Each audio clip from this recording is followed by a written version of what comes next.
Hello भाई, welcome back to my channel. तो भाई आज मैं बात करने वाला हूँ इसकी फ्रॉन्क्स की फ्रंट विंडशील्ड और रियर विंडशील्ड की विजिबिलिटी के बारे में। मेरे पास काफ़ी दिनों से एक दो भाई की रिक्वेस्ट आ रही थी, भाई इस विजिबिलिटी के बारे में वीडियो बनाओ।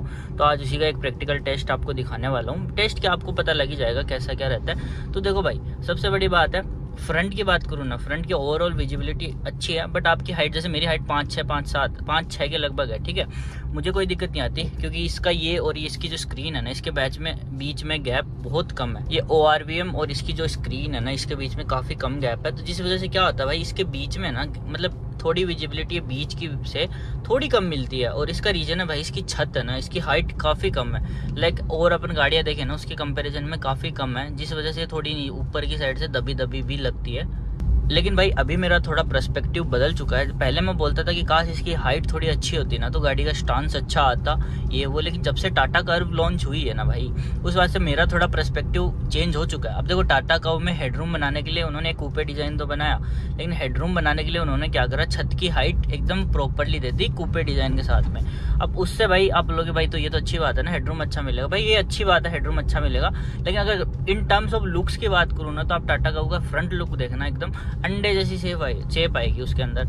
उसका एक सिंपल सा रीजन है भाई, कूपे कार्स में छत की हाइट कम ही देखने को मिलती है। चाहे आप BMW की X4 देख लो, उसके अंदर भी आपको, आप जब देखोगे ना, जब वो कूपे इस गाड़ी है X4, ठीक है, लेकिन आप जब देखोगे ना उसकी छत की हाइट और सीटों के से मतलब मैच करोगे, आपको पता लग जाएगा उसकी छत की हाइट भी कुछ बहुत ज़्यादा नहीं दे रखी। क्यों? क्योंकि भाई डिज़ाइन अच्छा बनाना है ना। लेकिन भाई वो तो बड़ी गाड़ी है, तो उसमें हेडरूम की इतनी ज़्यादा दिक्कत आती नहीं है।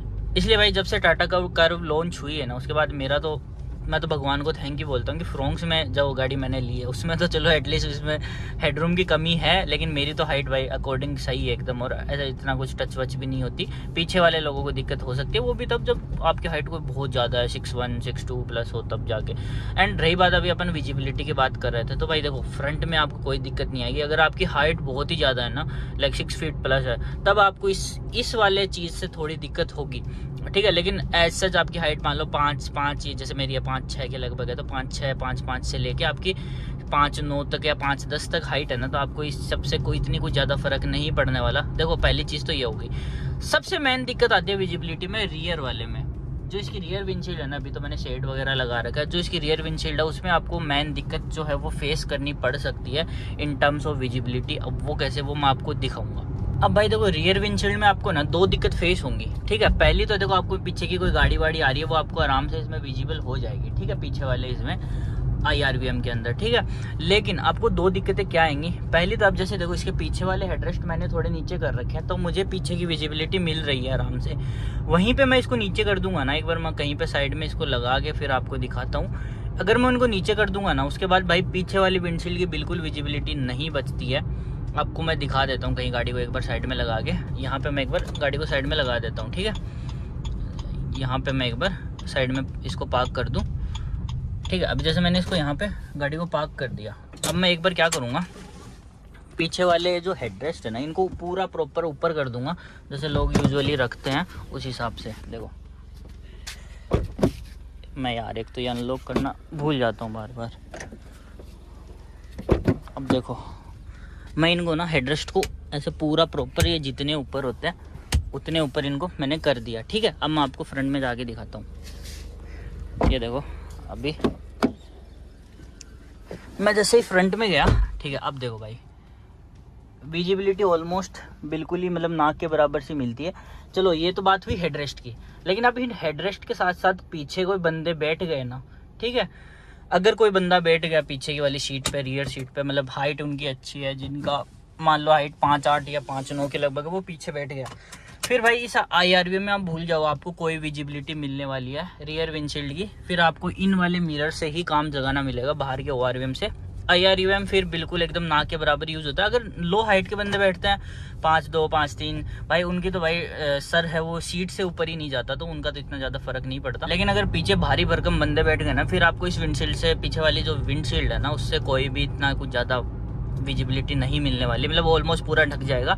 जैसे मैंने ये पीछे IR ये जो हेडरेस्ट है ये सेट करे, इनको पूरा ऊपर की साइड कर दिया, इसी में इसकी ऑलमोस्ट सारी विजिबिलिटी। दूसरी प्रॉब्लम है भाई पार्किंग के टाइम में, जब आप मान लो रिवर्स में सटा के लगाने की कोशिश करते हो, जैसे आप मान लो किसी कॉलोनी वगैरह में रहते हो या फ्लैट वगैरह में रहते हो ना, और आपको मान लो गाड़ी पार्क करके लगानी है पीछे की साइड, तो उस सब में दिक्कत आती है। मान लो आपकी गाड़ी में कैमरा नहीं है, जैसे मैंने नहीं लगा रखा, ठीक है, अब सेंसर एक हद तक ही आपको पास लेके जाएगा, फिर वो प्रॉपर बीप करने लग जाएगा, वो एक थोड़ा गैप मेंटेन करता है। लेकिन अब आपकी मजबूरी क्या है कि आपको लगानी है एकदम चिपका के दीवार से, ठीक है। अब दीवार के अगर आपको चिपका के लगानी है ना, तब भाई इस चीज़ में थोड़ी दिक्कत आएगी, क्योंकि देखो रियर विंडशील्ड से आपको बिल्कुल अंदाजा नहीं हो सकता कि गाड़ी कितनी पास है। अब मान लो भाई आपको पार्क करना है ना रिवर्स में चिपका के, अब मान लो आपकी सिचुएशन नहीं ऐसी, आपको एकदम दीवार से चिपका के पार्क करनी पड़ती है, तो उस सब सिचुएशन में क्या होगा, अब मान लो कैमरा नहीं है, अब आप इस वाली विंडशील्ड से देखोगे ना, ठीक है, तब आपको क्या लगेगा कि अभी बहुत जगह है, जबकि सेंसर बीप करने लग गए, लेकिन सेंसर के बीच में थोड़ी वो रहती है, गैप मेंटेन करता है, वो आपको मैं दिखा दूंगा। अब भाई देखो मैं पार्क कर रहा हूँ पीछे, ठीक है, अब देखना सेंसर के बीच में जब सेंसर पूरा अपना बीप बीप करने लगता है तो कितना गैप रहता है, वो मैं आपको एक बार दिखा, काफ़ी गैप रहेगा।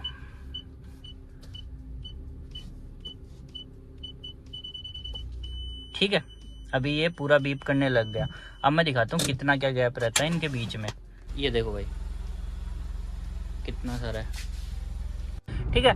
लेकिन अब होगा क्या, एक्चुअल में क्या होगा, आप पीछे लेते जाओगे, मतलब बेसिकली टंग स्लिप होगी, होगा क्या, गाड़ी एकदम पास आ जाएगी, लेकिन आपको इस विंडशील्ड की जो कूपेज डिजाइन है ना, उसकी वजह से विंडशील्ड तो क्या है, थोड़ा आपको ऐसे लगेगी अंदर की साइड है, तो आपको लगेगा भाई गैप बहुत है, लेकिन एक्चुअल में गैप नहीं रहता, और आप सेंसर को इग्नोर करोगे, भाई गैप है, उतने में वो गाड़ी लग जाएगी पीछे। तो चलो भाई, आई होप आपको वीडियो पसंद आया होगा, पसंद आया तो लाइक करना और कमेंट में बताइए आप अपनी राय, और चैनल को सब्सक्राइब करना मत भूलना। Thank you so much.